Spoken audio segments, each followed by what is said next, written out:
how to bet on esports with VBet.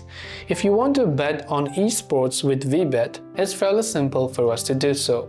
Open your browser and go to vbet.com and make sure that you're signed into your account. From the bottom, right on the center, you'll find the option called Menu in the search bar. Tap on the menu icon over there.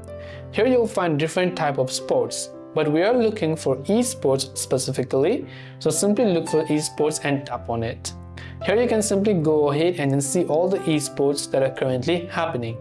So you can simply choose the sport that you wish to place the bet on, and esports basically means online games, right? So if someone is betting on online games that are currently happening, then you will be able to go ahead and then basically place the bet on those mobile and PC games as well. So now you can simply choose your amount, the type of bet that you want, and select your stake, enter your wagers, and then after that you'll be able to place your bet on esports.